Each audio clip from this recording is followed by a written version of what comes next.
Terima kasih pemirsa, ada masih setia bersama kami dalam program Dialog Jember dan tentunya bersama Bapak Supri Handoko selaku Kepala Disnaker Jember.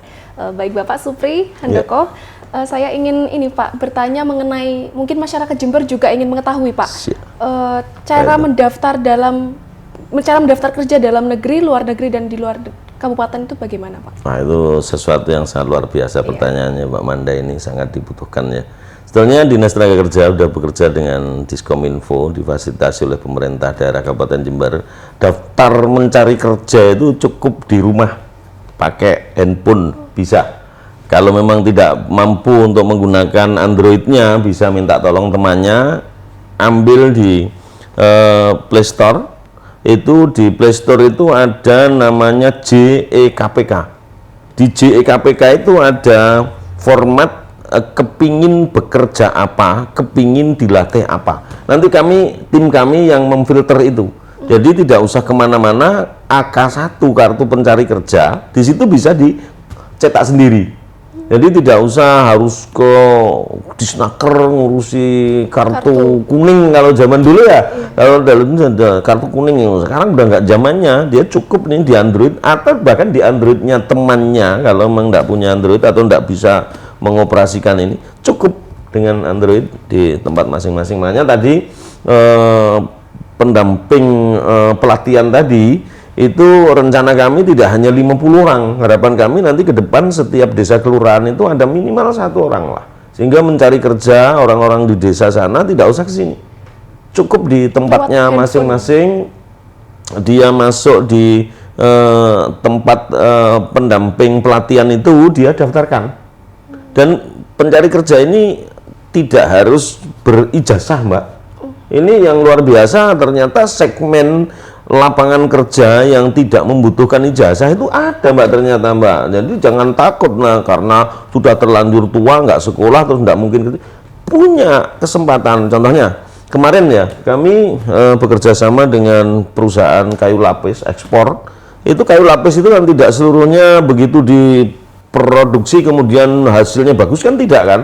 Ada mata kayu yang terikut, ada bluestin yang terbawa, ada lubang-lubang yang harus ditutup. Itu ternyata untuk repair produk itu nggak ditanyakan ijazahnya apa. Yang penting dia sanggup bekerja, memiliki integritas yang bagus, mempunyai tanggung jawab, ada kejujuran, ada disiplin, ada etos kerja, ada kreativitas, inovasi, ada kemampuan untuk melakukan itu. Bahkan difabel kita terima Mbak.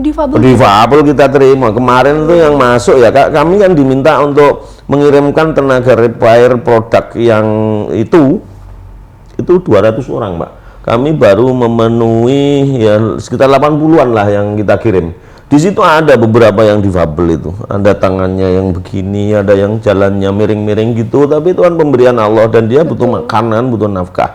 Alhamdulillah investor yang di Jember ini juga sangat peduli dengan mereka. Bahkan saya sampaikan, oh Pak mohon maaf ini ada yang difabel, kira-kira gimana? Oh nggak masalah Pak, yang penting dia punya ini kemauan untuk bekerja keras. Dan bahkan ada kalimat berikutnya yang salah satu GM-nya itu mengatakan begini, saya sebetulnya kepingin Pak mengorbitkan yang pendidikannya tidak terlalu tinggi tetapi punya semangat kerja yang tinggi sampai ke tingkat kepala produksi. Ini kan keren Mbak, itu disampaikan itu kan keren kan, berarti memberi semangat kepada siapa saja. Yang penting pertama kita harus punya integritas yang bagus dimanapun kita berada.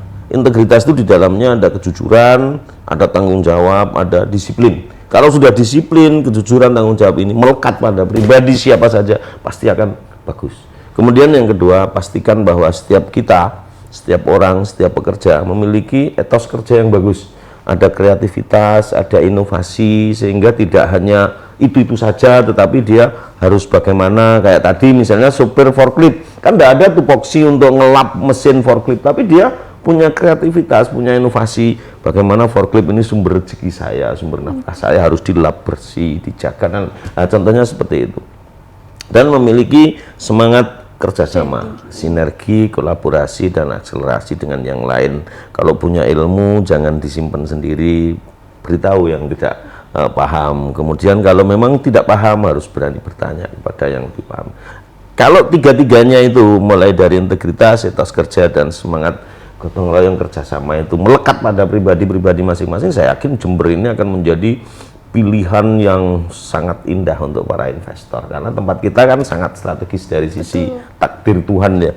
Di Jember ini kan ke Lumajang dekat, Banyuwangi dekat, Bondowoso dekat, Situbondo juga dekat, semua kabupaten kota terjangkau dari sini, sehingga ketika menentukan marketplace, tempat pemasaran ya, kita kan wah enak sekali Jember ini, dan lahannya juga masih luas, tenaga kerjanya juga banyak. Jadi Jember ini bisa menjadi pusat. Sebetulnya seperti itu, dan harapan kami, kenapa kami harus bersinergi dengan para investor, harapan kami investor-investor yang sudah di Jember itu cerita pada teman-temannya yang di luar sana, sehingga mengajak dia, wah investasi Jember enak, di Snaker juga menyiapkan tenaga kompeten dan lain sebagainya. Wah itu keren, keren, cita-cita kita itu. Apalagi Mbak Manda? Kembali lagi ke program PMI yang tadi di segmen 2 itu Pak, mungkin apa? Selain program PMI ini mungkin ada program lain dari Disnaker?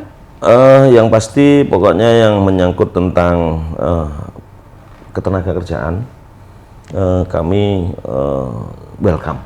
Siapa saja, kapan saja kami siap untuk berdialog dan mencari solusi. Syukur alhamdulillah kalau dari teman-teman Serikat Pekerja ini selalu memberikan dorongan dan inisiatif kepada kita-kita. Syukur alhamdulillah dengan bersama JTV hari ini bisa mendatangkan para pakar ketenaga kerjaan yang sanggup untuk mendampingi kami dalam rangka percepatan untuk menuntaskan pengangguran di Kabupaten Jember ini. Ini akan menjadi sesuatu yang sangat luar biasa. Saya kira itu Mbak Manda. Ya baik, terima kasih Bapak.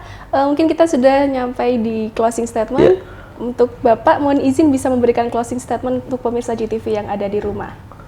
Silakan. Oke, pemirsa JTV yang sangat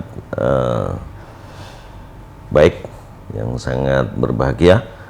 Saya sebagai Kepala Dinas Tenaga Kerja menghimbau pastikan bahwa di Jember ke depan tidak ada pengangguran lagi, dan siapa yang mau bekerja pastikan memiliki knowledge, attitude dan skill yang memadai. Kalau tidak memiliki, pastikan kolaborasi dengan Dinas Tenaga Kerja dan lekatkan integritas, etos kerja dan semangat untuk gotong royong. Ayo kita bangun Jember melalui ketenaga kerjaan yang kompeten, profesional, membangun hubungan industrial yang harmonis dan menarik investor agar investasi ke Jember menjadi aman dan nyaman.